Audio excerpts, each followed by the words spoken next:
Some of the greatest movies ever made weren't original. They were books first. And somehow those same stories either become legendary or completely fall apart. Same source, same characters, same world. So, what actually changes?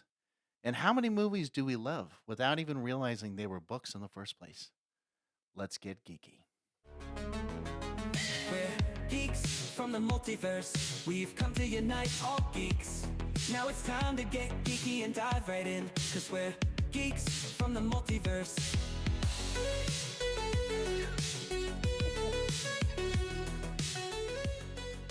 Hey everybody, this is your boy John, aka Captain Mustache here. That song was different. That was a lot different. I was like, wait, what is going on here? Yeah. Seeing that it's as you Hey, you already know know, Mr. Grumpy Beard. Hey, what's going on, everybody? That song was way different. I don't know why. And so again, we had no idea. So that was the first time listening to that because we were just like, what the hell was this thing? Yeah, And we were both like, what exactly is that? This sounds different. But anyways, we're gonna interrupt you before we get into our topic, which is books into movies. And we want you to hit that fist bump. That's right. Follow, interact, subscribe, and tell a friend. Wow, that was the first time he's ever said that in a while. Well, that's because it's written in the notes, John. No, what I was saying was no. What I'm saying is that he hasn't said fist bump in a while. So I just thought I was like, okay, because I've been doing it lately. So yeah, it's good. Yeah, hey. Glad. Yeah, so don't just sit there like a gremlin in the dark consuming our content. Actually do the things that real people do and interact, follow us, subscribe, do all those things. And if you're looking for a content hub, if you will, you can check out our website, which is geeksfromthemultiverse.com. All of our episodes, our merch, and all the good stuff is right there. I even have a page dedicated to me as an author, so you can check out the 3 books that I have on there. Yep, that's And true. I just actually added a link to some fan fiction that I've been doing. Oh, would that be some of the fairy tales that you've been talking about? No, those are in the blog. I've been doing those in the blog. The fan fiction, I've been writing a couple Star Wars based fan fictions, Okay. and then I have a couple Echoverse.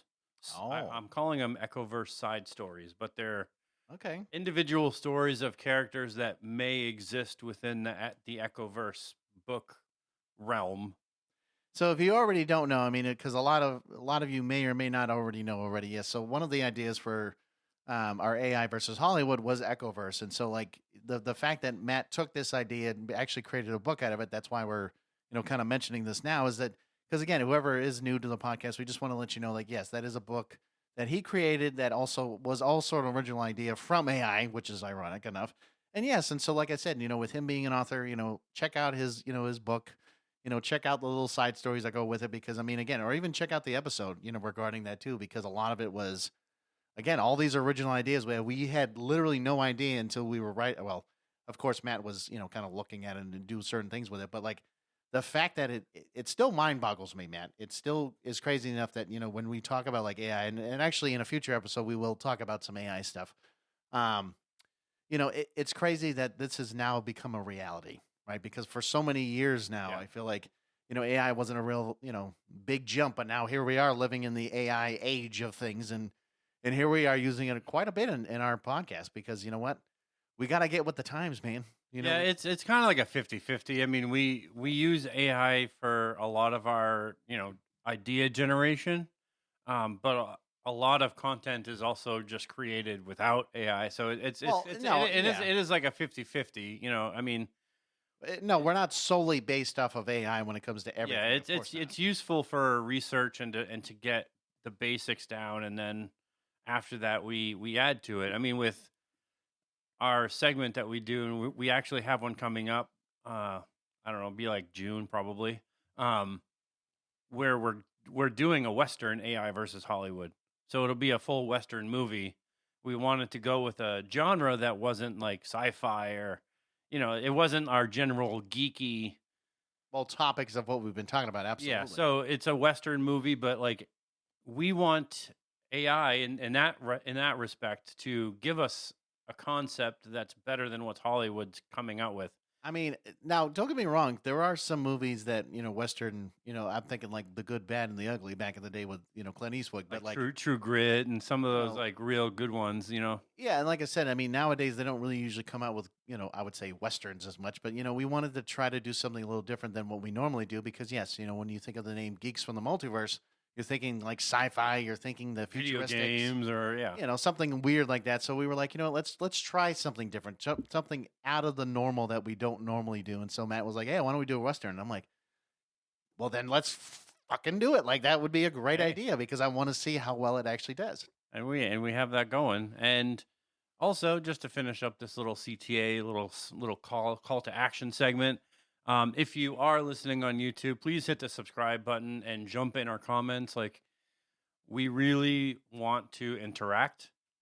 And so if you're there, just give us a follow, give us a subscribe, even on Spotify or Apple. Yeah, we don't Well, want you to miss anything. Well, that's true. And actually, I am going to do one more CTA just as a personal note. So, so yesterday, or actually, sorry, 2 days ago, of course, I was on a basically prep hiking trip, I guess, with my wife and my brother and my father. And so, the following weekend, of course, this coming up weekend, we're going to be doing which I've already kind of mentioned already, is the Boston Marathon Ruck that I've been, trying to, raise money for and do all this stuff. So we're going to be doing it the next weekend. And of course, in our next episode, I'm probably not going to be able to tell you all about it until the following kind of another week or two, but I can let you guys know how that goes because I'm not going to go anywhere, Matt. I'm going to sit at home and I'm not going to do a damn thing because I'm telling you, 26.2 miles, I've never done it in my life. I mean, shit, even trying to do 16, 17 miles. I mean, goddamn, my body is like killing me right now. But anyways, no, my point is if you, if you happen to, I don't know, if you're around the area, if you see me or whatever, just say, hi, how you doing? Whatever. I'd be more than happy to, tell you all about my journey here. But yeah, that's just something I wanted to throw out there. But anyways, let's jump into the books versus the movies. So, Matt, before we even kind of go a little further in, I find it interesting that there are really so many movies that we truly don't know that are books. And we literally sat there and, Matt and I, Yeah. before the episode, we were like, seriously? Like that was a book? Like before a movie actually came out? And I honestly didn't know. Like there's of course some movies that we do know that were books beforehand, but some of the ones that you never would have thought beforehand, because you would have thought it was just an original idea. Yeah, I mean they're everywhere. I mean, it's a lot of movies are either based on books or based on characters. Or really, like think about it. Like when we were talking about Rambo, for Yeah. example, that was actually a book that just was called First Blood, and Rambo wasn't a part. I'm assuming Rambo was one of the characters in the book, but Yeah, John Rambo was was a character in the right, book, but like the yeah. fact that Rambo wasn't a part of like the title or anything like that, it was just like First Yeah. Blood. That's it. So I do have a few lists, and I'm not going to read like every single book that's on these lists, but there a lot of them we know of, a lot of them we may not know of, but I'm going to list them anyway. So some classic and literary books, obviously Pride and Prejudice, To Kill a Mockingbird. I think we watched that one in school. Oh, I definitely did. Yeah. The Great Gatsby, Mice and Men. That was a book we also did in school. Actually, that was one book I actually never did read. Wow. It was surprising enough, but I did remember reading like To Kill a Mockingbird, The Great Gatsby, like all those other like Yeah, I Catcher mean, in like the it's Rye. like The Scarlet Letter, Little Oh, yeah. Women, Count of Monte Cristo. So those are some of the classics. There's some fantasy ones, obviously Lord of the Rings, The Hobbit, Chronicles of Narnia, Well, that one, yeah. The Never-Ending Story Oh, is another one that was based on a book. Some Great. sci-fi heavy hitters. Dune, that was a huge book. oh yeah. Star Wars. Now, when you look at the movie Blade Runner, Oh boy. I'm just going to mention the name of this book because it's not called Blade Runner. Oh, it's probably called something completely different. No, it's actually called Do Androids Dream of Electric Sheep? I'm sorry, what? That's the name of the book. That was the name of the book? Yes. Can you say it one more time, Matt? Do Androids Dream of Electric Sheep? Sheep. Like Yes. sheep, like bat, like that. Yeah. Okay. Yeah. Okay. It was written by Philip K. Dick. He's actually written a lot of books like Stephen King that have become movies. So he is he Same premise. It's set in a radioactive post-apocalyptic Earth. It follows a bounty hunter and he's tracking down escaped androids.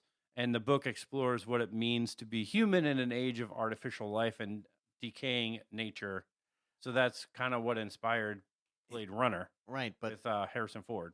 I get that. It's just a little weird that the name of the book was Hey, had nothing to do. Obviously, that's not what they named the movie, which thank is God. yeah. But I mean, also in this, The Martian, Ready Player One, Ender's Game, War of the Worlds, The Time Machine. A lot of those are. Well, War Machine, yeah, that was like back in like the 40s, 50s. That was actually, I think it was almost like a radio show or something Yeah, like that too. yeah. So some horror. A lot of these are Stephen King. I'm not gonna lie. You know, The Shining, It, the Pet Cemetery, Misery, Carrie. I mean, those are all Oh yeah. Stephen King. But World War Z, I Am Legend, Well, that one I'm surprised. Silence of the Lambs was a book. Hmm. Some drama, crime, biographical. Biographical. What are you biographical up in here? Biographical. Those are some biographals right there. I Yeah. tell you what, man. So Godfather, Goodfellas. Oh, yeah. No Country for Old Men. Hmm. Fight Club, American Psycho, Forrest Gump. Believe it or not. Interesting. These ones are inspired or loosely based on books. We have obviously Blade Runner. Total Recall is also another Philip K. Dick, which is We Can Remember It For You Wholesale. What He is just has a going on weird- with the weirdest titles, man? That is Yeah. the weird shit going on there, Yeah. Philip Dick. So Minority Report, Edge of Tomorrow, which is a newer movie, but that one is All You Need Is Kill.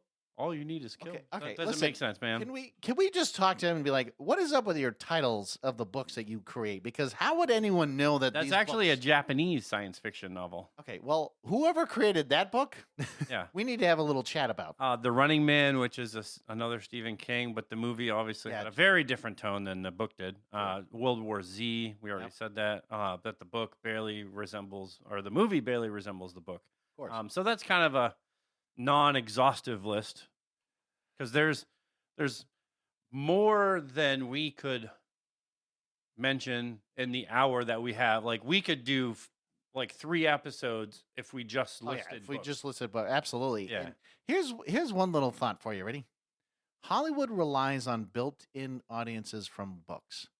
Here's what Hollywood. Matt, what is our motto? For a second, what is the one thing that we usually say most of the time? Well, we always say follow the blueprint. No. Follow the damn blueprint. What does Hollywood not normally do?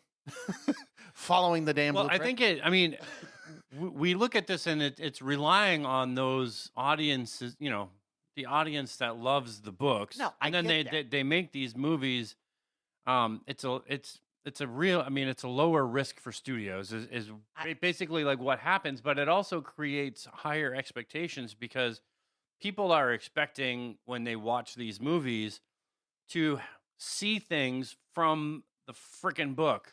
Well, so here's another thing, right? Here's the core issue of this whole thing, right? Books and movies are completely different storytelling formats, and of course, books allow for internal thoughts, right, and slow pacing, deep world building. You know, movies require visual telling, you know, pacing and time limits, right? So every adaptation is forced to compress, cut, and restructure. But here's the problem. And before I go on any further, like what Matt was just saying, right? You have these people that are like, you know, they read the books and they're really into it, and then, you know, of course Hollywood's like, yeah, let's get all these people that have read all these books and, you know, like say, okay, let's see how the movie does. And then how many people who actually read the books, get so pissed off because none of what the actual book is in there. They're like, this whole fucking movie is a fucking joke. Oh, like how they're talking about the Harry Potter show right now? Oh, that one I'll tell you this. And Matt, what did we say? I don't know if I talked to you or my wife about it, but the fact that I looked at the show and I looked at the trailer and I said to myself, this is the most DEI show that I could have ever seen in today's standards. Because if it came out, I will tell you this, if it came out at least 10 to 15 years ago, it never would have shown as much shit that it is now. No, they wouldn't have. And I think the problem, you know, before we get, I mean, we've kind of already talked about a little bit about Pillar 1 here, but I mean, I think if you took even Lord of the Rings, oh boy, or The Hobbit, yep, the book is so freaking large, and most of the book is just about them walking. It doesn't even have action in it. In like 60% of the book. It's all of them just walking through the woods, over mountains, through another set of woods, and it's like if you did a movie that was one for one for the book of Lord of the Rings, that would be like a 10-hour movie that you would fall asleep in after the second hour because you're like, I can't stand all this freaking Fucking walking. So no, well, not only that, because here's the other thing. Now I know you never really watched like Harry Potter as much, but like I kid you not, Deathly Hallows. Okay, here's a prime example. They made a 2-part movie. Okay, the second part of that movie actually had the most action. Actually, would rather just get rid of the first part of it because the first part of the movie, or at least the part one, was literally them just walking the fuck around like woods and different places to find these Horcruxes. Okay, and that's all it was. There wasn't any action. There was like maybe like, ooh, what's that? And and they were like jump out and shit. And I'm sitting there like, so what the fuck is the point of this movie to have them just look for these things? Why not just fucking skip that shit? Just like you said about this whole Hey. 10-hour movie and just cut to the chase scene and be like, oh, well, this is actually what's going on. Great. So why the fuck did you make 2 movies? One that was boring as hell, and at least in the second one you're like, okay, well, at least there's something going on here and actually going Right, with the yeah, story. yeah. So like you said, I mean, why would you make, hopefully a movie that, sure, let's say if they did 2 parts, right? Here's the first half of the movie, which is about 3.5, 4 hours long of them just walking. And then, the other part of the second one, right, is them actually doing shit and actually the action, like let's say in Lord of the Rings. And it's like, so we just watched 2, like literally, let's call it like 7 to 8 hours worth of shit. I'd rather watch the second half of this. The first part of this, I'd be like, why did you even make the damn movie? Why don't you trash it? Why don't you just throw it away and say, why did we ever create a fucking film where basically we could just sit there? You could probably, what you could do, Matt, is you can go to the gym and just watch this thing and just as you're walking and just to motivate yourself because they're walking too. Like that's all you could do. It could be like a gym motivational video and you could just keep watching that over and over again if you really wanted to for 4 hours. I mean, just a little trivia here, just before we move on to the next like little segment. Do you know what author has the most movie adaptations right now? It's very obvious. I'm gonna say Stephen King. Yeah, you're right. He is like the absolute undisputed champ of adaptations. Like right now, he has 100 plus film and TV adaptations. Now, here's the real question: how many of them have been so successful versus not? I don't have the number, but I mean, well, that would be between I mean, Shawshank Redemption, I think is at the top of the list. Oh, yeah. But I mean, you have The Shining, It, Misery, Carrie, Pet Sematary. I mean, no, I'm just saying because I think It right now is like it's probably right up there above The Shining because I mean, right now like they have a show. There's like I would say it's probably in the at least top 5, no matter what. But yeah, he's at the top. Another person is Agatha Christie. I've heard of the name. Yeah, she has like 80 plus. Shakespeare has kind of a lot. I mean, a lot of his stuff is loosely based. Like there's a lot of stuff that's loosely based, but there's hundreds of films that are based on Romeo and Juliet and there's Hamlet, one Romeo and Juliet, and Macbeth. Philip K. Dick is another one. Well, wouldn't you? I was going to say, so he's had Blade Runner, Total Recall, Minority Report. Oh, I was thinking of even like a Greek.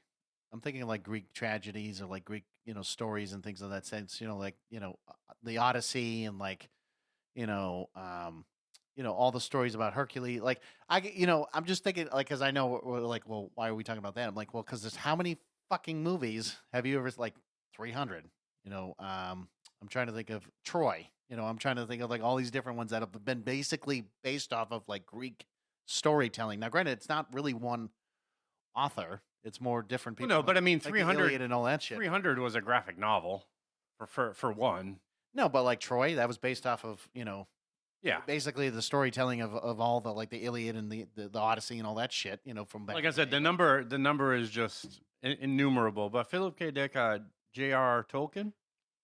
Well, J.R. Hold on. If you don't know who J.R. Tolkien is, especially in the Lord of the Rings film, like or just realm of things, then you're just a.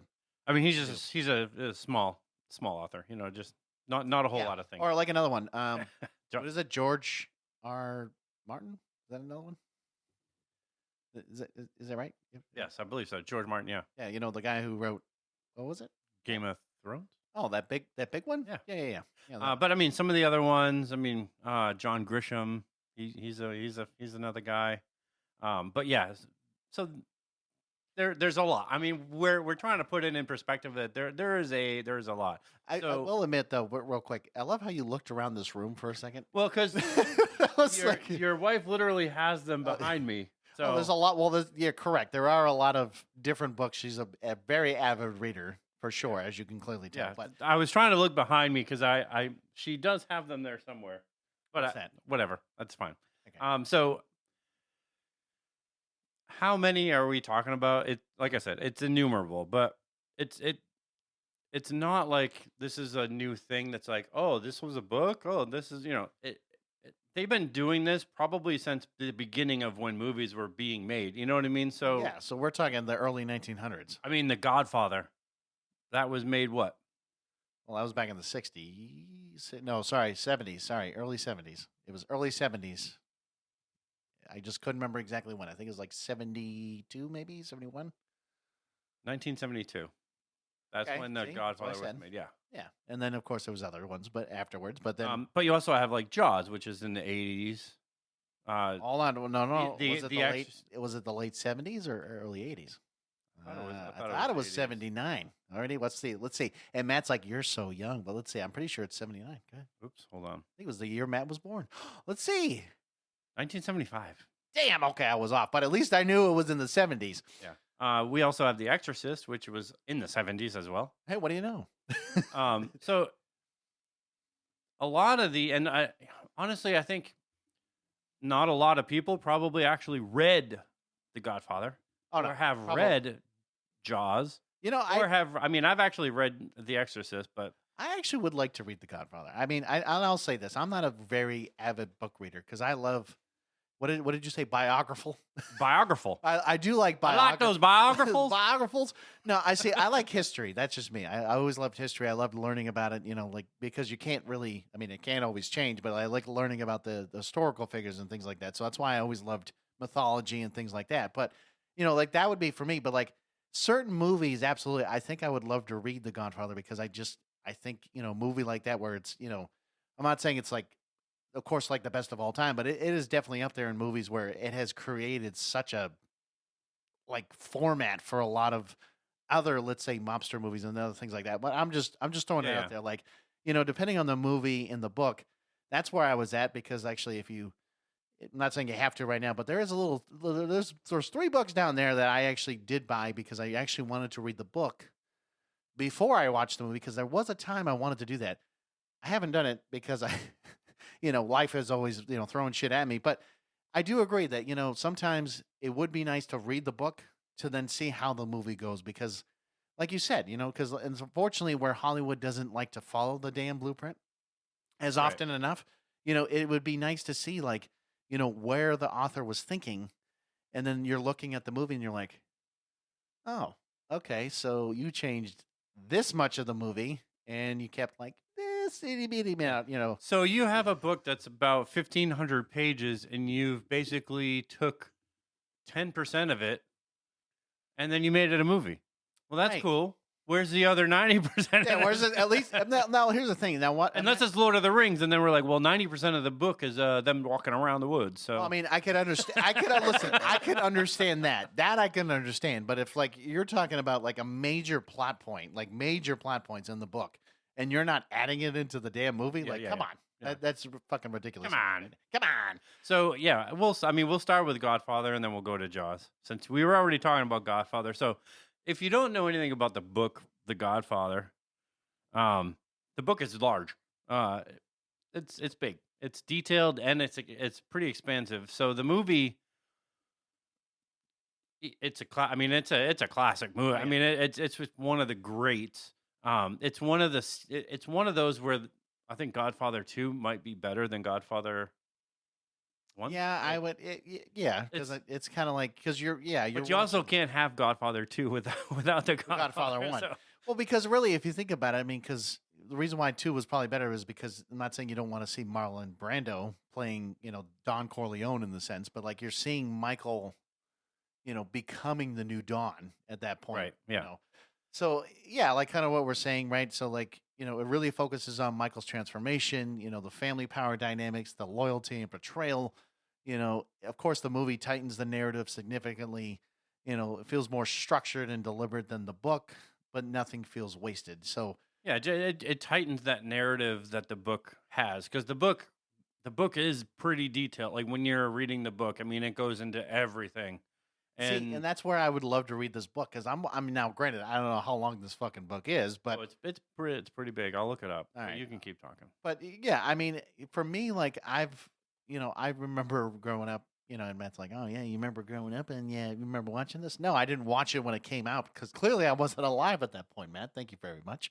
No, what I am saying though is that I did watch The Godfather, and I loved it, and I loved, Goodfellas, and I loved, was a Casino, and like some of the other mobster just kind of like style movies, even the one with Denzel. I'm trying to remember the one that he did, but like Believe it or not, The Godfather only has 448 pages.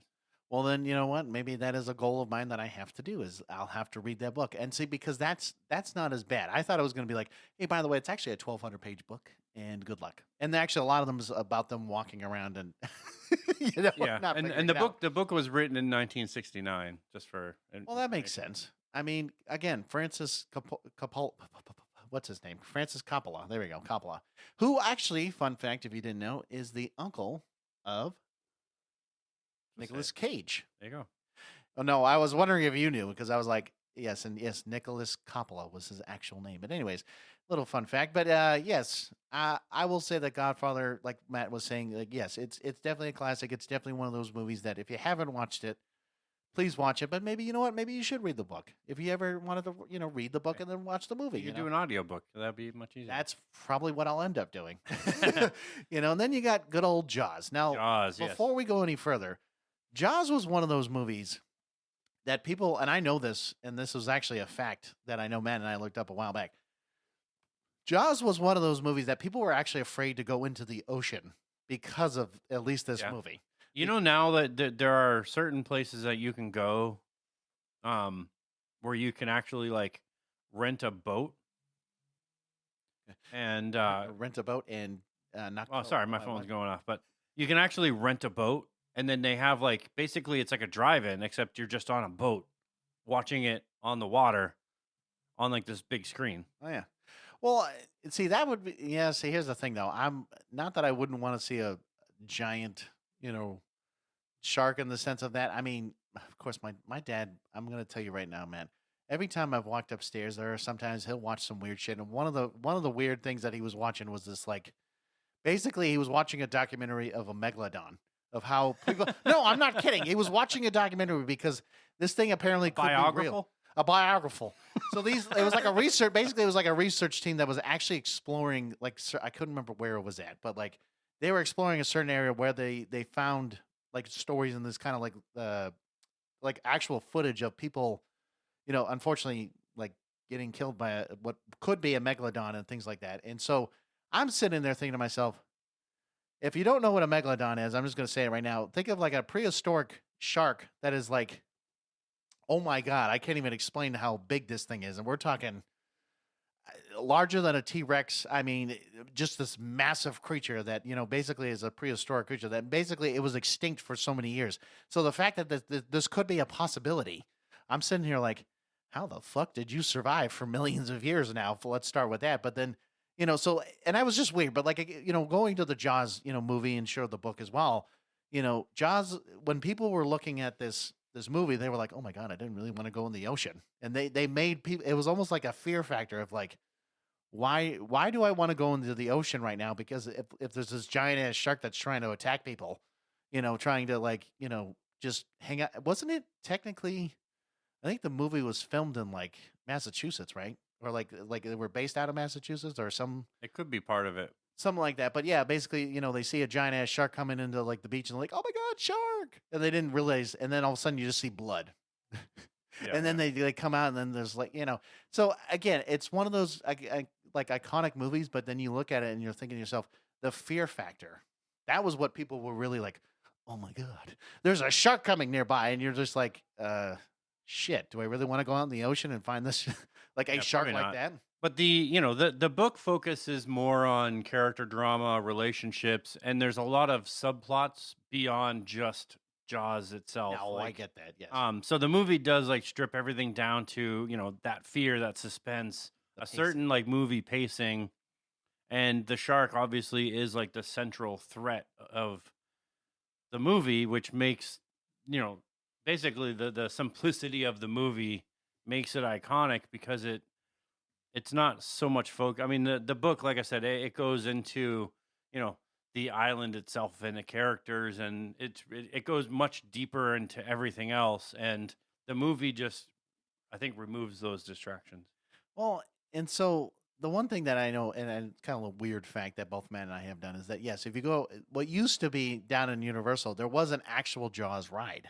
I I went on it I actually. know that's why I said you and I both went on it, Yeah, not together, but and I remember it, and of course they got rid of it, and I was like, but like it's weird to see like the mechanical because that was the thing, especially in the '70s, like the mechanics of like trying to do that back then. I mean, it was pretty much the same as the ride because it was pretty damn close, and I'm just sitting there like, now I understand back in the '70s, yeah, like that's as real as you're gonna get, but nowadays you're like, what the kind of shit is this? Like what? yeah. It just looks kind of weird Now as we you just look at it. have Sharknado where they're just Oh my god. CGI'd, and yeah, they're coming out of freaking Tornadoes, apparently. tornadoes, and they're you have what's his face from what 90210 that guy, and he's like chopping him in half with chainsaws.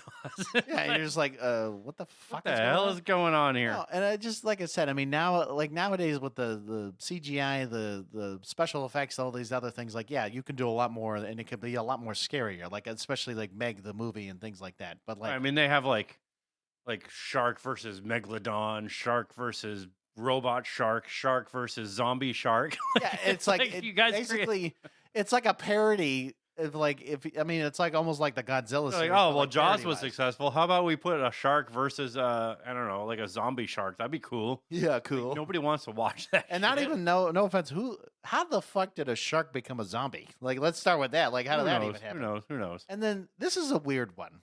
Shrek. Okay, because I never in a million years would have thought this was a book. So the interesting thing about the book is Shrek is only really about an ogre. Right. That's kind of a grumpy, Hey, it kind of fits Matt. No, I'm joking. he's just kind of it's a minimal story. It's more of like a concept. It's just a short story basically of this ogre who's he wants to be left alone. He wants people out of his swamp, and that's pretty much it. Like it's not that detailed. Like there's no donkey, there's no Fiona, there's no Lord Farquaad. Like, Yeah, there's no literally anybody that you would see in the movie. and the movie, expands this like little short story into, there's comedy layers, there's satire, there's multiple characters. I mean, Gingerbread Man, and like all these like fairy The tale, Muffin Man? Never mind. We're not going down that road. He's like, yeah, stop it. all these like, it built a full world around Shrek that was, interesting, and it was funny, and it had a lot of, if you look between the lines, there's a Oh. lot of adult humor. So what's funny is like when you're watching it as a kid, of course you're naive. You're not thinking about it. But the older you get, you're just like, damn. But that was the interesting part about the early 2000s and like kind of moving forward in like the 2010s because a lot of those movies kind of like Shrek. I mean, they really wanted to make sure that if parents were watching certain movies like this, they wanted to throw in those like sexual innuendos and all those weird shit to throw in there. And you're like, ah, I see you now, you little dirty bastard. You're like, oh, I see you now. No, but like you're right. I mean, Shrek was. I mean, Lord Farquaad. Come Oh on. my god. Come Well, on. so there is a theory. I know a little random fact here, but they said there was a theory between how Snow White and possibly Grumpy somehow made Lord Farquaad, and I could see that. I could it. see Yeah. that, but it is a little weird. It's a little far It is fetched. it is a little weird. Yeah. But it is interesting though because like when you look at the movie, of course, and of course when you're looking at Shrek and you're seeing all these characters, I mean, you're because like if you think about all the fairy tales in general, and of course like a lot of the like the Three Blind Mice and like all of them randomly thrown in there, they can't. There is no copyright because of the like the fairy tales and shit like that. So Right. they in this movie they really threw in like the satire, the comedy, like you were saying, and they really made a difference, especially with Pinocchio. Like he was like I every time that he would lie, it was like, and it was just like so long, and you're like, don't even And go they there. put like little leaves on Yeah, it. it was just like, and I mean, it is. I mean, it's nice little touch that they kind of throw back to like, and of course, you look at like Disney and they have their version of it, and it's kind of similar to what you would see. But like, yeah, I would say Shrek is, and especially nowadays. I mean, the fact that I don't know if you knew this, but yeah, they do have a play or not. Sorry, Broadway. Oh, acting and I've stuff like that. seen Clips and clips stuff. of it and pictures, but Oh, Donkey is it's just weird. It looks weird to me. Donkey is something else in that Broadway show because oh my god, like not. I mean, I would say kind of similar, but spot on. But it is weird. It is Yeah, very weird it in that just sense. it looks weird. So yeah, I mean, I think what we're trying to get to with this part of the segment that we're doing is that many of these like original movies aren't actually movies, originals at all. They're adapted from books that we just don't realize that they are. And it spans from like all different genres, like I said, classic, sci-fi, horror. They're just all over the place. And I think a lot of it is not about, copying. It's the execution. We say it all the time. Like we say follow the damn blueprint. So some of these, and we're gonna get into some of these are good, some of these are bad. I mean, oh yeah. I mean, we can't even tell you how many movies, especially because if you have let's call it a 1,500-page book, and you can't tell me that you can't get any source material from that book. Because how many times have we ever said about comic books and it's still source material. It is still a book. It is still written. And that is how they written it. And you can't tell me that you can't pull anything from that goddamn book and make it into a reality. Yeah. That's all I got to say. But anyways, yes. So we are going to get into one of our segments that we've done a couple times now, called Bring It Back. It's time.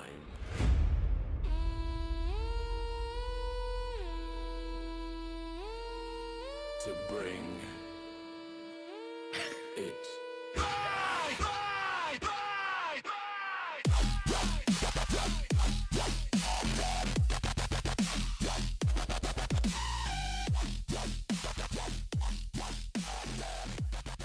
That's right. We're doing Bring It Back, and we got kind of a good one here because this is a classic, and I don't know.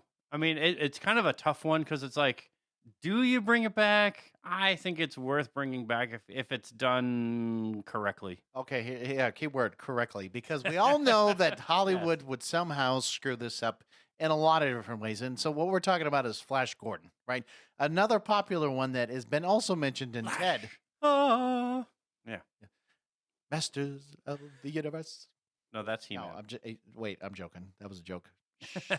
He's like, shut up. But yes, Flash Gordon, 80s.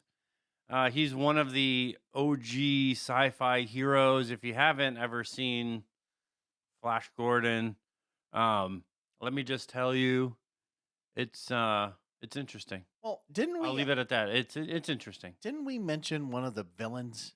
And it was like one of the I can't remember what episode. Because we had talked about Ming the Merciless, because Ming is played by a white guy. Yes, that's what it was. And he's an Asian guy in the movie. Yeah, and it was weird because we were just like, you want to talk about racist shit back in the day? That's why I'm saying, like, you would have to find somebody that could at least fill this role. That's all I'm going to say, at least correctly. And I find it interesting, too, that, even though Flash, never mind. I mean, it's weird because I will admit, like, I think, because I'm going to say this, man. You're going to be like, oh my God, you're just, I can't even right now. I mean, yes. Well, I admit that the first time I actually remember like knowing kind of like it's not like I didn't know, but it was like, kind of confirmed a little bit I'll say it was Ted. Like Ted really kind of was like, he's like, oh my God, Flash Gordon. And he's like, hey man, you want to do a little bump with me? In the movie, like, yeah. I mean, I get it in the movie, but like, for me, like I really didn't know about a whole lot about Flash Gordon, but I mean, even watching the fact that like, he's kind of like on a flying Segway. Or some platform Segway looking yeah, thing. Like it shows him in this picture too. Yeah, but yeah, he's basically Flash Gordon is one of those guys. He's a regular guy from Earth. He's a pilot. He's an athlete. he gets pulled into space and ends up on this planet called Planet Mongo that's ruled by Ming the Merciless. Wait. And then he becomes like stuck in the middle of these alien factions, a lot of political tension, and a full-on space dictatorship. Wait. Instead of being ruled by Ming the Merciless, it should have been me, Mungo, the Merciless. Well, his name isn't Mongo, it's Ming. No. I know. I'm talking about Blazing Saddles, man. You know, me, Mungo. I get it. Come on, The man. planet name is God Mongo. dang it, man. I knew you know what I meant. But I knew what you meant, but God dang it. I wanted to make you ruined my joke. How dare you? that's, I do that a lot. I know you do. But yes, he's basically the guy who steps up to fix it. And it's just one of these like simple, pulpy, big adventure sci-fis that was made in the 80s. So maybe he should have used AI to fix it. Well, they didn't have AI. They didn't have AI. No. In the 80s. See, there you go. You ruined it again because I said, why don't we just talk about another segment we do? AI fixed it. No, can't do that now. And he's like, shit. We're just talking about why, I'm we're talking about the movie. We're talking about the issues that it had and why we would bring it back. So it's a 1980. That this version is iconic. It's a camp classic. Okay, hold on. Campy. There you classic, go. yes. Get it right. Cult classic, campy sci-fi movie. It's not great, but it's great at the same time All right, because it's campy. Okay, now hold on. Before you go any further, for anyone who, like myself, who had to look this up prior to, I don't know, let's say before a certain time frame. Let's say about 45 minutes ago. Okay. Wow. Okay, you really want to get technical now. If you didn't know what campy was, because I sure as hell didn't until Matt mentioned it to me and I had to look it up myself. If you didn't already know this, but yes, campy is basically cheesy and not serious. So I just want to make sure you're clear on that. So if you didn't know what campy was, okay, just want to make sure you know now, because again, I didn't know, and it was not a term. The that was original usually Evil used. Dead with Bruce Campbell falls into this category. Yes, I'm just saying. Yes. If nobody knew what campy was, now you know. Yeah. So the original version, yes, it was too campy. It was way too cheesy to feel serious. The main character was really just a flat. Like he really just had no deep personality. It was like he doesn't grow. He doesn't really do very much other than Wins. win.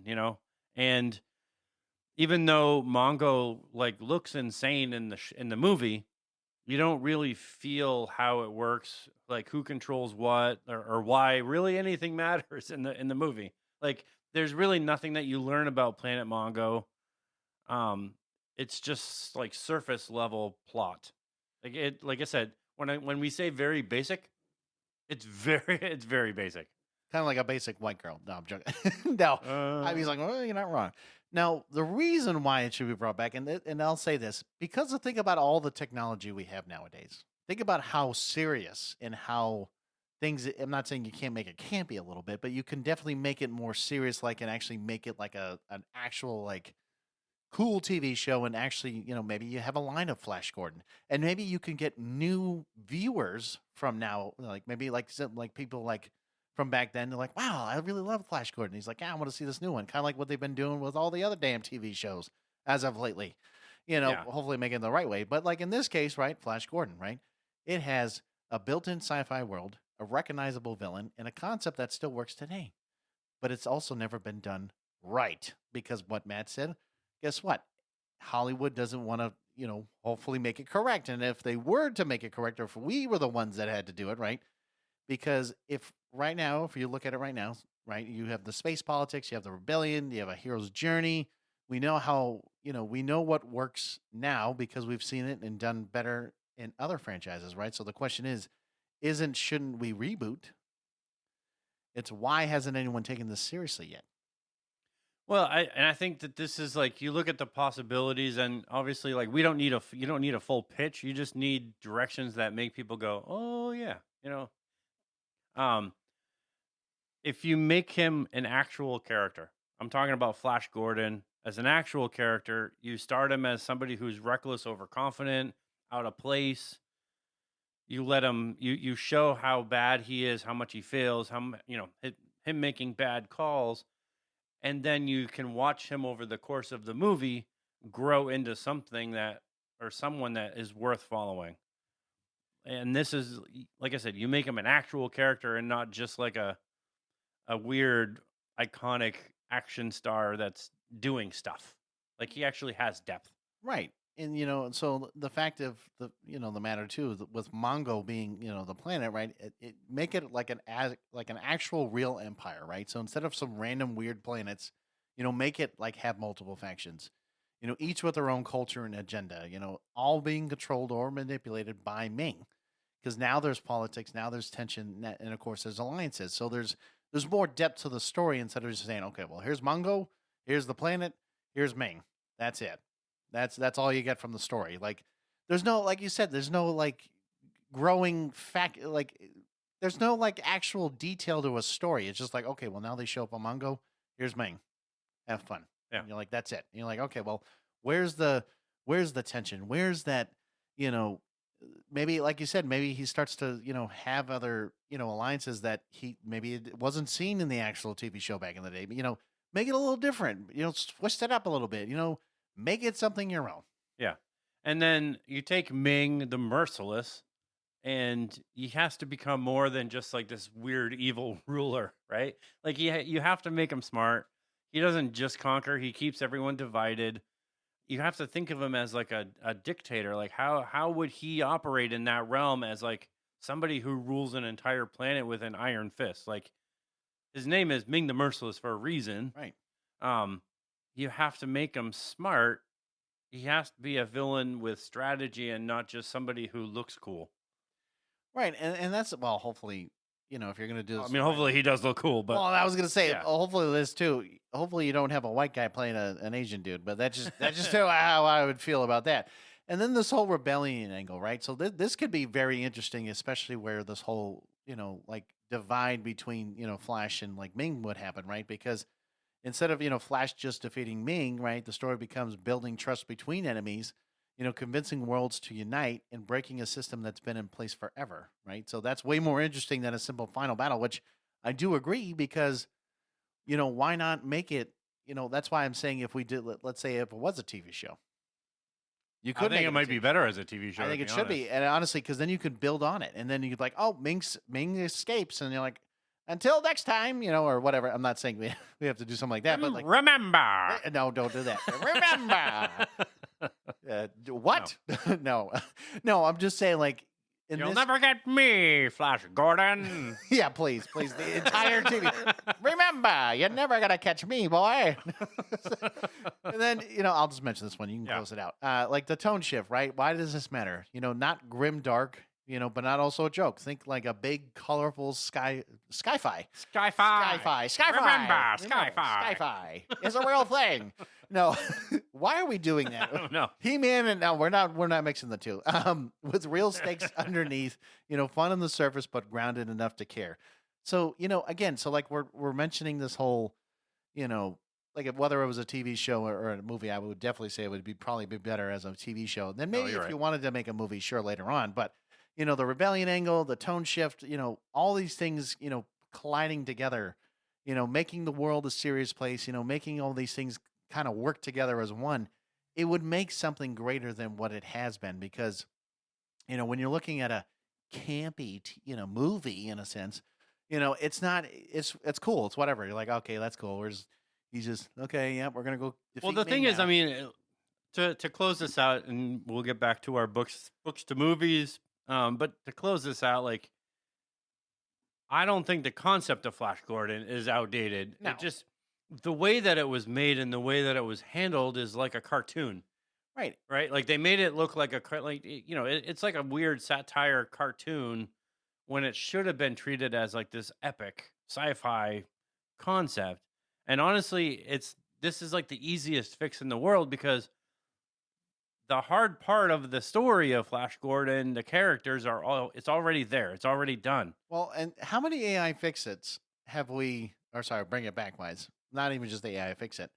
How many movies or even TV shows have we done, and there was a lot more to change versus something like this? Because we've done quite a few of them, and there's a lot more to change. Well, I think this is in like this our one. third. This is our third Bring It Back, but I mean, Oh, I thought it was. we could do so many more. I mean, there's Oh, so no, of much course. more that No, I would love to see back. But this is one like there, I think as a TV show, like it would be really cool to see an actual serious one. right. I mean, you can still make it, pulpy or campy and fun and comedy based, but you have that layer of seriousness behind it where this is like an epic sci-fi, not like a weird like campy version. No, but I also agree that you can make this so much more. And like I said, a lot of the ones that we've done, like the AI fixed it, bring it back. There's always I feel like there's always more that you have to fix. This one is very simple. It's already there, and all you got to do is just make it more, current and You more just got to modern. take it more serious. Well, You that have too. to take the concept more serious because if you go into it being like, oh, this was a comedy, it was campy, it was pulpy, let's make it the same way. Now you just You might ruined as it. well just leave it the same. You might as well just leave it alone and not do anything. Exactly, and But that's if what you're we're gonna saying. make it, if you're gonna make it better, like have that epic sci-fi grounding, and add the comedy elements to it. I mean, you can make Flash Gordon like this over-the-top, crazy, ridiculous, like Bruce Campbell level. Like he thinks he's cool, but he's really just he's a really dork. not. Yeah, right. Um, put him into put him into this like I'm on this like weird planet. Like now, what do I do? Kind of a thing like that. That could track into something really cool. Well, and like we said, it's definitely a cool concept. I think it's definitely there. It's just whether or not Hollywood wants to do it the right way is a different story. Correct. So back to our normal topic here for Back to our normal. for this episode. Yes, that one. Remember what we were back- doing. Back to where we were actually. Doing. So we're gonna talk about some good adaptations. And John, I don't want to define a lot of these movies adaptations No. because obviously we don't have time for all of them. But we do want to have some talking points and talk about them. Obviously, these are ones you're gonna know. If you don't know them, then you've been living under a rock and you need to crawl out like Patrick does. And like Patrick does and says, is mayonnaise an instrument? "No, Patrick, mayonnaise is not an instrument. No, Neither is but horseradish." A lot of these you're gonna know. I mean, the very first one, if you don't know Lord of the Rings, I mean, come on.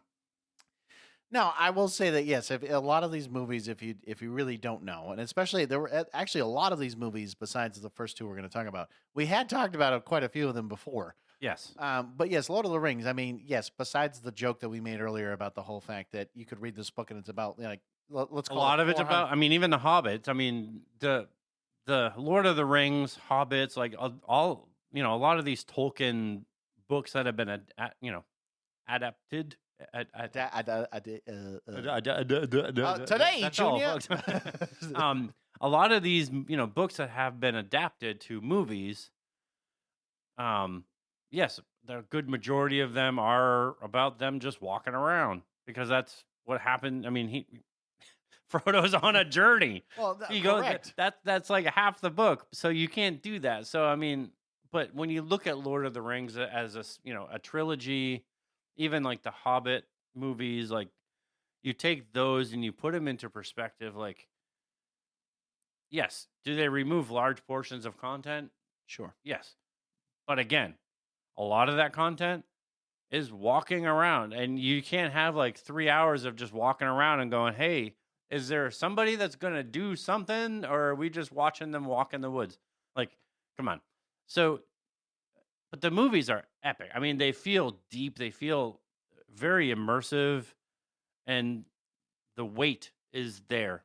You can feel it with the movies. Right. And the world, itself, like it still feels complete. There's despite the cuts, maintains immersion and weight. The fact that I mean, granted, I would say it has a record of some of the longest movies ever made, because the fact that a lot of them are almost 4 hours long, says a Yeah. lot, because there are very few movies that are actually that long. It's almost like like Stairway to Heaven, where it's like 10, 11 minutes. Like a song wise, but in this case, it's a movie, long like that, and it's just like most people, I would say, have the attention span mostly for like an hour and a half, maybe, depending on the kind of movie. The fact that you have to make a movie almost 4 hours long. I talked to this woman. I don't remember where. Oh boy. It might have been at work. Yeah. But no, it was at the garage when I had my car there. She was working at the garage, and because she was like, "Oh, what do you want to watch?" Because there was nothing on the TV, and I had to be there for like an hour and a half. Yeah.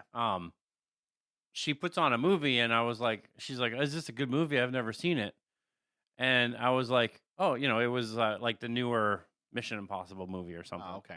And I was like, "Yeah, it's pretty good." And she's like, "Well, I don't really watch movies. I don't have that attention span." And I remember sitting there thinking like, who the fuck doesn't have a 2-hour attention span? Like, I met some people that just clearly don't have any attention span. but she proceeded to tell me, she's like, "I like TV shows more because I can binge them." What the fuck? You can you can watch a TV show. you can binge a TV show, but you can't watch a fucking 2-hour movie and understand what's that. I don't know. That's just me. But yes, these movies are pretty long. I think if they came out on VHS, Oh my god. they were like two tapes. Oh yeah. Yeah. Because you had to watch the first half and then watch the second half, and then you have to make sure that the rewind. Oh wait, if you don't know what a VH tape, Be kind, rewind, people. exactly. I'm like, if you don't know what a VHS tape is, then you know what? Shame on you. You have to go get yourself one. All right, so we'll go to the next one. Go ahead. You know what? Go ahead, man. I'll let you start off with this one. Harry Potter. Yeah, go ahead and tell me all about it. Although, yes, I can tell you right now, I am not a huge Harry Potter fan. No kidding on that one. What? What? Yeah, I know. Yes, I am not a huge Harry Potter fan, so no, I did not read the books. No, I did not watch the movies. I know a little bit about the movies, and I know a little bit about the concept, but Allie would be very ashamed of you, is all I can say. you know what? I don't care because I know a lot about the rest of it. So, but the early films were very close to the books. They were a strong world building. As you get to the later films, and I think this is a lot like with these adaptations. Game of Thrones was the same way. Oh yeah. The later films were a lot more condensed. They were faster pacing, and they reduced a lot of the details from the original books. Right. But it was more of like a shift from it being an adaptation to interpretation. Right. And so, I mean, granted, I'll admit, have I read all the books? No, I have not. Do I know What? What? Well, I'm not like my wife, unfortunately. She read every book, and she's just I'll say it, a book fanatic. But anyways, no, like She's a pothead? she's What? she's a Potterhead. What? A pothead? Oh, she's a pothead. Yes, A Potterhead. a Potterhead. No, like I mean, I know she would. Oh, she would love to do an episode with us on Harry Potter, but that's a different story. No, I will say that yes, like I was mentioning to Matt earlier too, is that in the very first, very Very first. I don't Wow, know you what's jumped going into on. At the very first. I don't know what's going on with me today, boys You and jumped girls. into a Harry Potter accent. very first. The very first very movie. first. Very very first proper. movie. Let me Anyways. tell you this. Let me start with this. No, so what I was gonna say was I don't know why I said first, but what I was gonna say was in part 1 of Deathly Hallows, like I was telling Matt, like the fact that this movie, right, just it was like yeah, all of a sudden you just see them walking around with these Horcruxes. Actually, I pretty much said this in the beginning, but like the fact that they're only doing that and they're running around trying to figure out where these damn artifacts are, and that's all the first movie. And there's like jump scares and this and that, and like in the second half, it's literally like the the action and everything else is going on, and you're just sitting there. So like, why would you do a 2-part movie if literally the first part was just to find these damn artifacts, and then the second half is actually what they should have been doing all this time?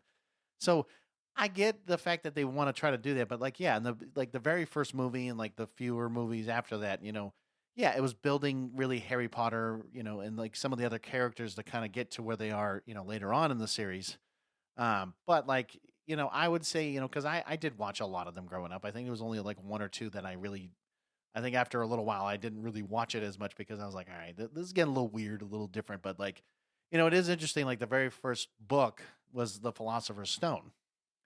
But they didn't actually use that. They used, Harry Potter and the Sorcerer's Stone. So it's like they changed the title a little bit. They changed a little bit about it. But, I did like, some of the things that, of course they've done over time.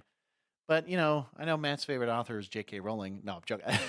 I am joking about Not that. No, really. I'm joking about that. No, because Matt, a long time ago, actually, we talked about a certain topic about J.K. Rowling, but we'll let you, maybe watch that a little bit different here. But no, I would say that Harry Potter is kind of like its own staple. I mean, it does mostly follow what the book was saying, but yes, is it reduced? Sure, just like every other Hollywood movie that they've ever done in Yeah. their life, But I think we can kind of move on to Game of Yeah, Thrones. I'm gonna talk about Game of Thrones here because it's one of those things like the early books. And I'm going away from the notes here, John, but That's fine. the early seasons of Game of Thrones closely, adapted A Song of Ice and Fire. Yes.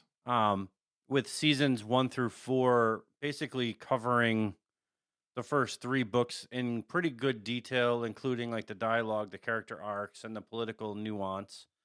Somewhere around season 5, the show started pulling ahead and compressing material.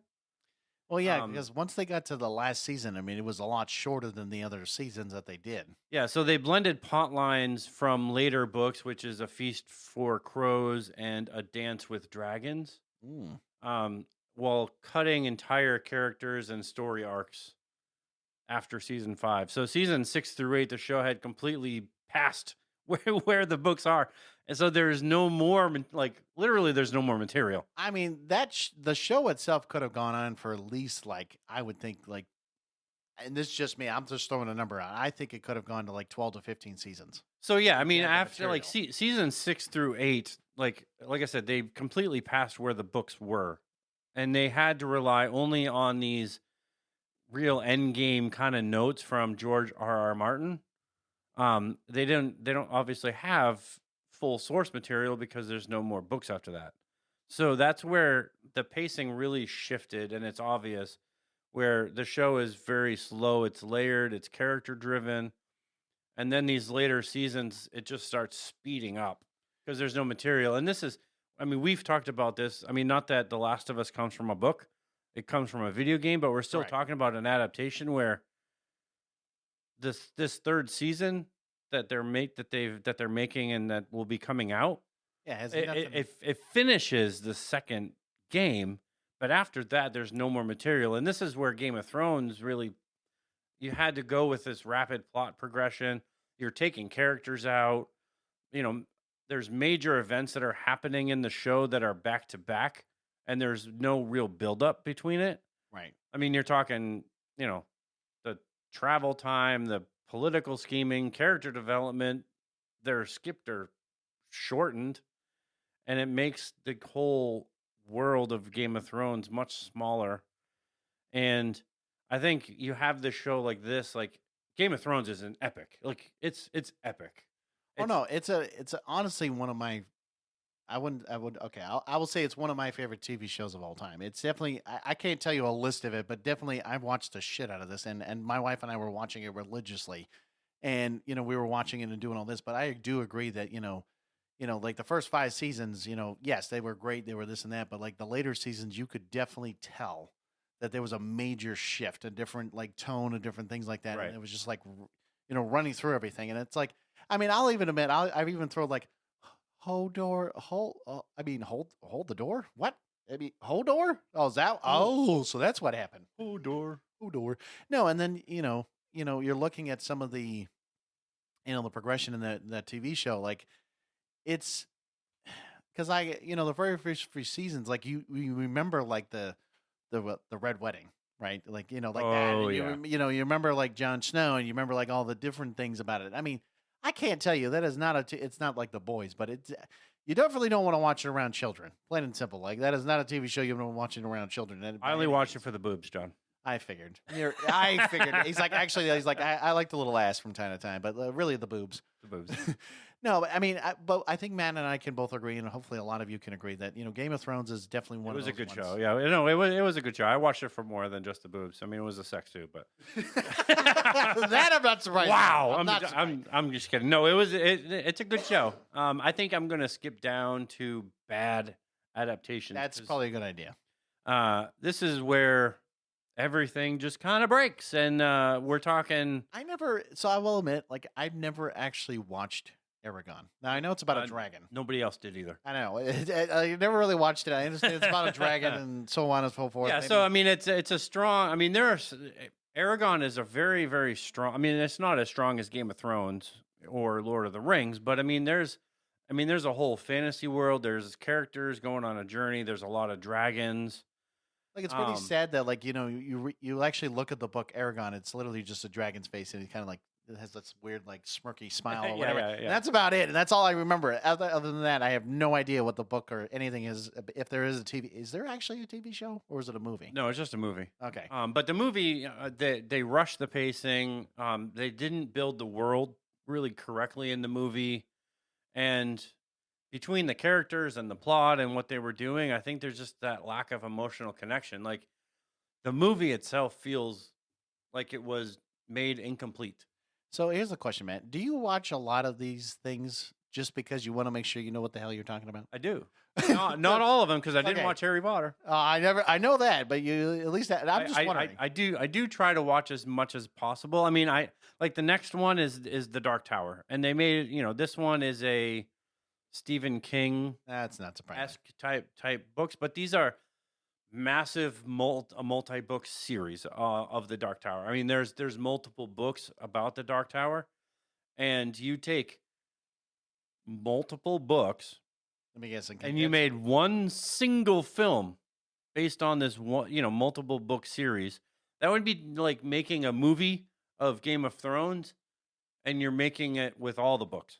Yeah, no, fuck that. And you're like, okay, well, what do we cut?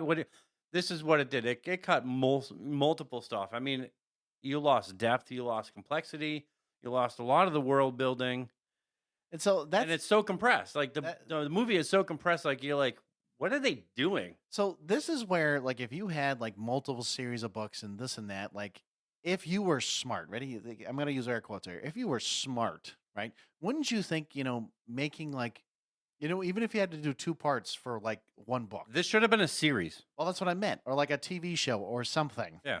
Because then you could have had at least an expansive universe, and you could have done more with it. Maybe the spinoffs, so on and so forth, and like kind of like this next one, Percy Jackson here, because it was a movie and a book and a TV show, so it's all these things as well. So And we're talking the movie, not the show.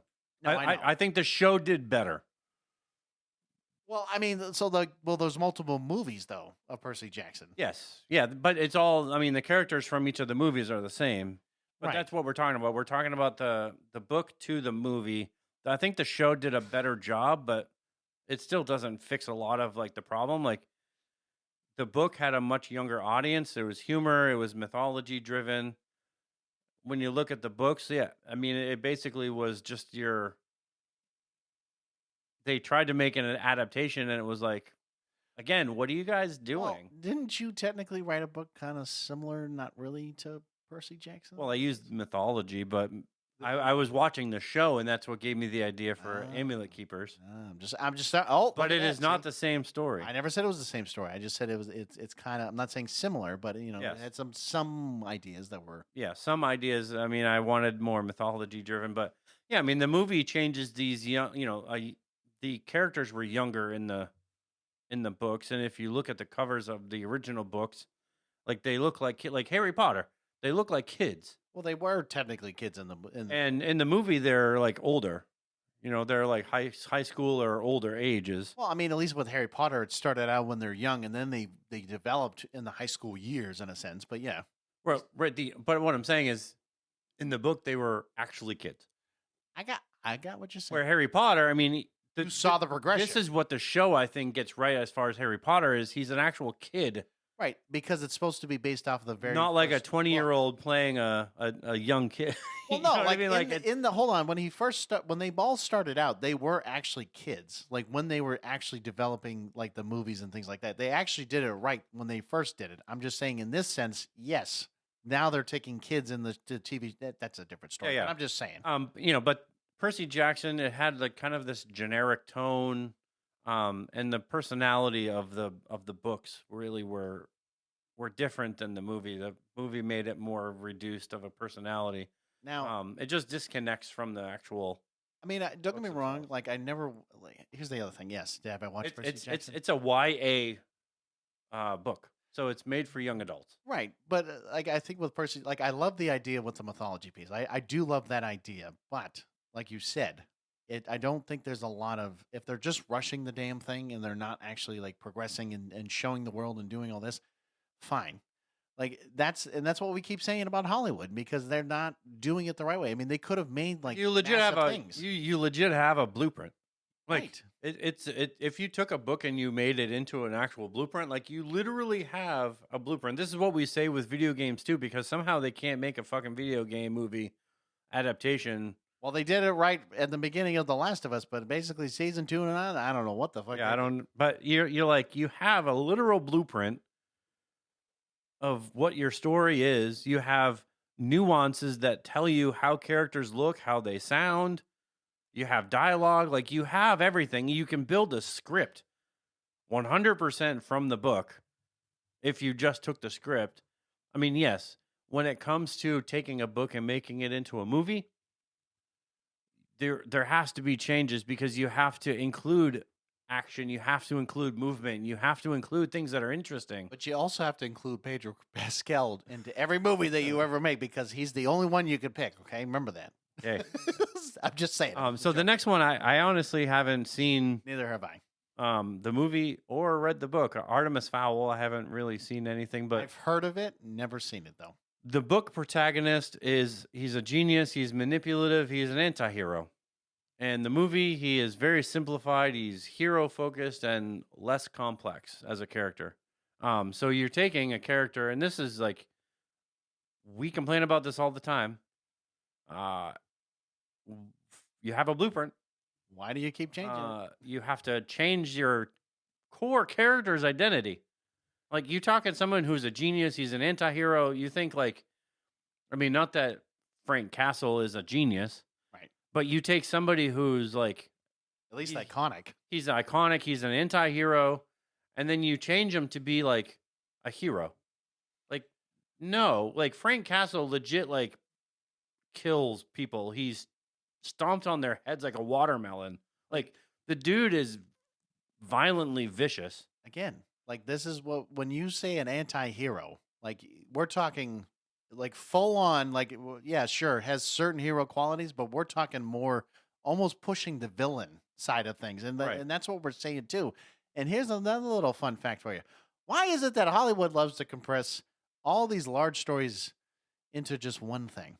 Because that is the most reoccurring issue of all time, at least in Hollywood. Because why would you have these multiple or multitude of books, like we've already said, and then compress it into one, and then basically say, well, here's the movie, here's what you get, deal with it. And you're sitting there like, no, let's not deal with this. Why don't you go back to the goddamn room, you fix everything you just did, and you actually make multiple movies. This actually or done makes something. a lot more sense. And again, it's not a book, it's a video game, but I think it's relevant. Okay, what's that? Resident Evil. When Well, you take it's the true. movies, Yep. the games themselves are your blueprint. You take Resident Evil 1. Oh, I thought you were going to mention Biohazard or Village. Well, that's the Okay. thing. Like, you have Resident Evil 1. It has a full ass story already. True. And then somehow when you're like, "Oh, let's make it a movie." Somehow now you've included parts of 2. You've included Nemesis at the very end of the first movie.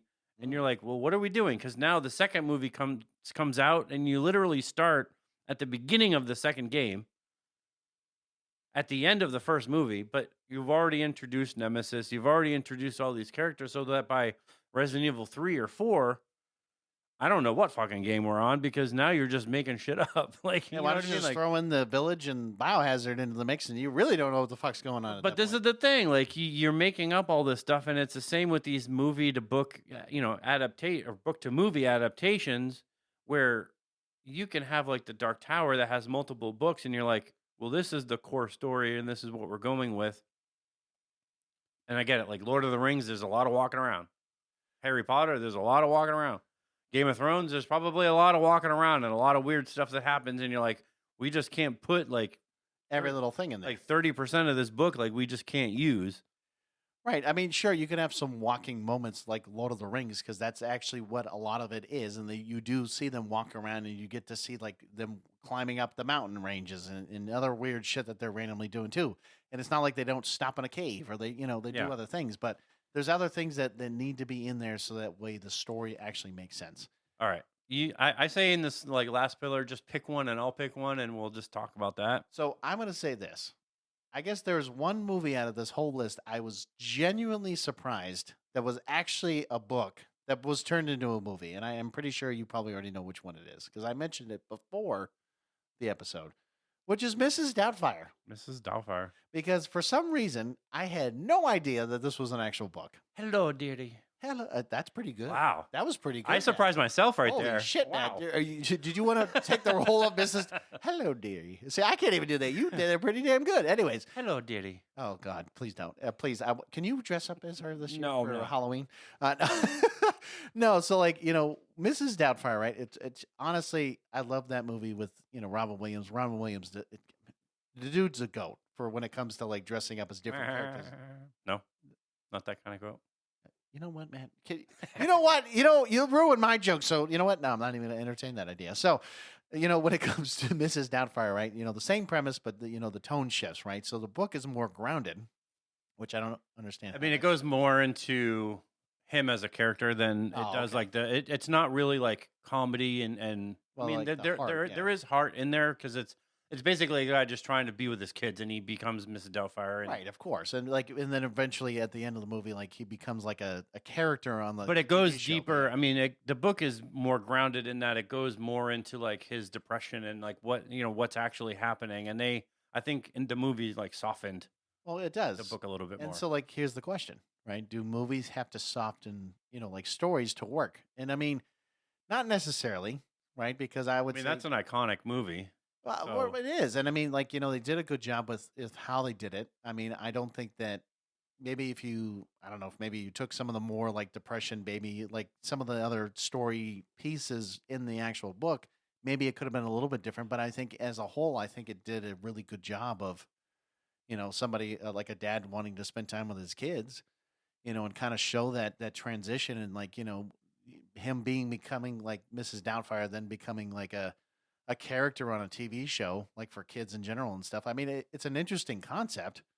I mean, people talk about Mrs. Doubtfire till this day. I mean, I don't think, maybe if you added a little bit more from the book, maybe it might have been a little bit different, but I honestly don't think, changing it too much would have really, made a world of difference. You know what I'm saying? Because Yeah. I think it did still do a good job of what they were doing. But go ahead. What is your book that became a movie? I'm talking Planet of the Apes. Not surprised. That's based on the 1963 novel La Planète des Singes. Is it Sanjay or is it Singe? No, it's Sanjay. I looked it up. Oh, you had to. Okay, fair enough. That's by Pierre Boulle. Or is it Boulet? Boulle. The original story is more satirical, more philosophical than the movie. It focuses on human behavior, society, and intelligence rather than just survival or action. The book leans heavily into the idea that humans aren't as special as they think. It flips the power dynamic to expose arrogance, conformity, and how easily society can collapse or regress. If you don't know of any of the original movies, we are actually doing coming up pretty soon within the next few weeks here, an episode based on Planet of the Apes. But the original Planet of the Apes simplifies some of that philosophical ideas. Philosophical ideas. Who's this Phil guy? I don't know. Philosophy? I don't know. Philosophy? But the movies, they add more emotional impact. There's so much iconic imagery, especially the ending of the movie. Wait. I thought you wanted to say that famous line. Go ahead. What's the famous line, man, from this movie? Well, there's a few. Well, what's the one that you said earlier? Get your damn hands off me, you damn dirty apes. Yeah. There you go. But it makes the movie it's more cinematic. It's very culturally recognizable. The book is more of like a sci-fi experiment, and the movie turns it more, I guess, into this like heavily visual and emotional experience. Like once you get to the ending, Of course. realizing that they're not, he's not on some random planet that's ruled by apes. He's actually on Earth. And that's like when you make that realization, you're like, wow, what the hell what the hell happened here? So my question to you, though, maybe also to the listeners too, do you like because if you think about it, there's three different versions, right? So you have the original back in the 60s, right? Or actually, what, 70s, I think, 70s or 80s, right? 70s, I think. And then you have that. You have the one that Mark Wahlberg starred in for that one movie. No, fuck that version. And then you have the newest ones that James Franco started, and then so on and so forth. Which ones do you think actually did the best out of them all? I mean, I love the original movie, so I'll put it out there. Like I love the original movie and maybe the second one, but after the second one, that's where I think the movies get really weird. And I don't mind the newest ones, but yeah, the Mark Wahlberg version can go fuck itself. I was wondering. I was about to say, you're like, oh, you don't like that one? No, I don't like that one at all. I do think the newer ones are good, but like I said, I love the original movie. Like the original movie to me is it's cinema, John. No, I got it. It's a cult classic, as we like to call it. No, I'm not saying that I don't disagree, because it does like kind of help build the the franchise, or like the storytelling and stuff. I think the newer ones definitely because they focus on Caesar, and building that that story arc, and building up the how it became Planet of the Apes and doing all that. I think that's interesting enough, because I mean the fact that they just start him out as this normal ape, and then like becomes this like hyper intelligent ape, and then so on and so forth. Like that to me is interesting, because like you're seeing the progression, and then you're seeing after so many years, and like even with the newer movies, they kind of explain like, hey, we're living off of Caesar's dream. The fact that it had to be called Caesar was one thing, of course. Now you have to bring it back to like the Roman Empire, but it's interesting enough though that you see the progression, and you're actually seeing how like they became, that in the very first, like the original film. You're not really seeing that. All of a sudden, you just see a guy show up, and then you also don't know that it's on Earth, and I think that's like the key component to what makes it so iconic. Is like you have this astronaut who's, obviously like goes through time, or like whatever happened there. Like right, they land on this planet, and they're realizing like apes are, the dominant species. Like what the hell's going on here? And they're trying to they want to get back. And then you literally see like the Statue of Liberty at the end, and you're like, oh shit, they're already on Earth. Like it's funny though, because I know that Mark Wahlberg's movie, as you said, it can go fuck itself. But like, I mean, technically, it kind of follows suit with that movie in a sense. Not all that, but in the sense of doing that, because that's kind of what happened. It does, but then they end up going back on a ship, and they travel, and then they come back, and like it's like. The Earth is normal, but the apes are like driving cars, and they're operating guns. Right. No. Right. I mean that is a little weird in that sense, but like I said, with the newer stuff, I mean, the reason why I like it too a lot is because it shows that progression where you didn't really get to explore that in the very first film, and that was where I was like, I kind of like that, because like. Now you're seeing how it transforms. Now it turns into this and this, like the different cult factions and all that stuff that happen later on. But basically what we're trying to say, because now we're trying to close this out here, is same story, same source, same foundation, and somehow one version becomes legendary and the other one becomes forgettable. That's not the book, that's the execution, right? Because the story already worked, someone just didn't understand it. And you know what? That last part right there, someone didn't, just. I don't know if it's because they didn't understand it. I think when you look at a book and we're like, hey, we're doing this book as a movie adaptation. You read the book and you get the gist of it and you understand the story. I think people understand the story. I think people are like, no, this is the direction I want to take it in.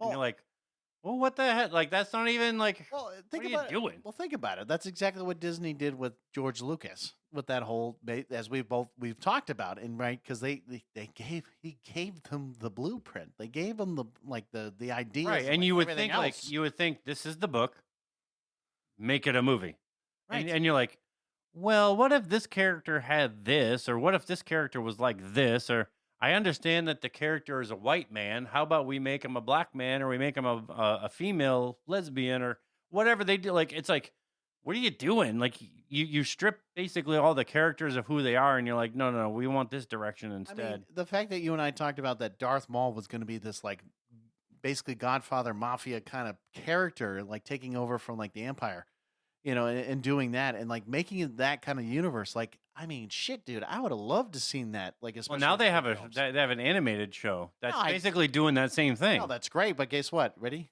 It's called Elseworlds, baby. It's like, well, think about it. It's like a one-off, and that's all they're doing Yeah. with it. And it sucks because that's what we're saying here is that, you have these ideas, you have all this source material, and the fact that you didn't even want to use it. Instead, you're like, you know what? Let's make a character named Ray.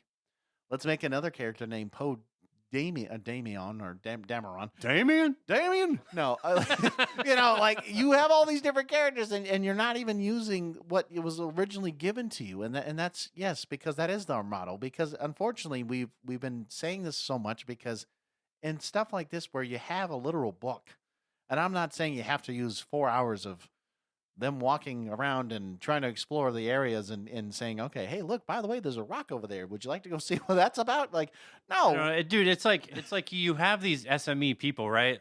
Subject matter experts, Yes, right? air quotes. The SME people, you have these people, and they're like, here is a dump of everything that I have on this story. And then you literally have, and this is what Disney fucking does it all the time. And it drives me nuts where they would hire writers and they go, do you know anything about Star Wars? Nope. Come on board. come on in. We're gonna use. And you're like, what the hell are you doing? Like, you have writers that already know, they're SME for Star Wars, and they know the lore, they know the history, they know the characters, they know everything. And you're like, hey, have you seen Star Wars? Nope. Hey, come on board. We want you. No, and we're both sitting here like, so I forgot who's the guy that did the original like Clone Wars like animated series, like he did it with Lucas at the time. Dave Filoni. He's now Dave the head of Lucas. Yeah, right. And so like the fact that Dave Filoni, okay, the guy who literally was working with the source material, okay, the guy you would think who would be the guy that should be bringing all this stuff, and especially because he was on the team to make sure that 7, 8, and 9 were not going to be complete screwed up. I'm just saying, and we're right. And we're only saying. But I think at the time he was only really like, he wasn't in charge because Kathleen Kennedy was the one that was in charge. Like, correct. she was the Kevin Feige of Star Wars. Well, whoever made that decision. And yeah, I mean, we have these issues. But anyways, we got to wrap this up. Yes. We've been talking too long. Yes, we have. But you know what? We'll just say this real quick. We enjoy everything that you guys hopefully do moving forward, because again, we're two dudes, two different mics here.